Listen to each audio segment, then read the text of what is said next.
সরকার পতনের পর পরিবর্তন এসেছে দেশের সব বিভাগেই, যার ছোঁয়া লেগেছে ক্রিকেটেও। প্রভাব বাংলাদেশ প্রিমিয়ার লিগেও পড়েছে। ফিরতে যাচ্ছে পুরনো বেশ কিছু ফ্র্যাঞ্চাইজি, নতুন করে আসতে যাচ্ছে কেউ। সেই সাথে অনিশ্চয়তায় সর্বোচ্চ শিরোপাজয়ী কুমিল্লার ভাগ্য। বিপিএল এর পরবর্তী আসর শুরু হওয়ার কথা 2025 সালের জানুয়ারি মাসের প্রথম সপ্তাহে। 11তম এই আসরকে সামনে রেখে এর মাঝেই ফ্র্যাঞ্চাইজিদের সাথে যোগাযোগ শুরু করেছে বিসিবি। সবকিছু ঠিক থাকলে চলতি মাসেই হবে প্লেয়ার ড্রাফট, যেখানে চমক থাকছে নিশ্চিতভাবেই। বিপিএলে ফিরছে পদ্মা পাড়ের রাজশাহী। দীর্ঘ অপেক্ষার পর প্রত্যাবর্তন করছে সাবেক চ্যাম্পিয়নদের।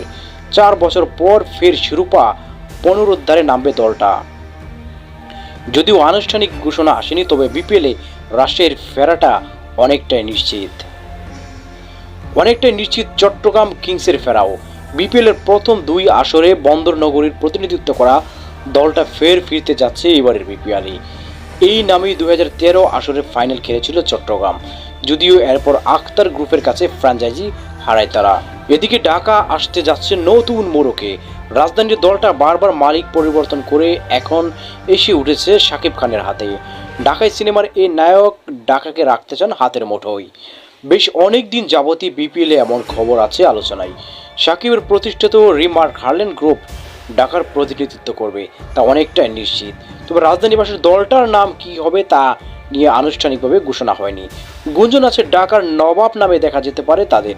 এদিকে দ্বিধা দ্বন্দ্ব থাকলেও এবারের বিপিএলে থেকে যাচ্ছে বসুন্ধরা গ্রুপ। তাদের ফ্র্যাঞ্চাইজি রংপুর রাইডার্স থাকছে শিরোপার লড়াইয়ে। সংশয় দূর করে ফরচুন, বরিশাল, খুলনা টাইগার্স আর সিলেটও থেকে যাচ্ছে আগের মতোই।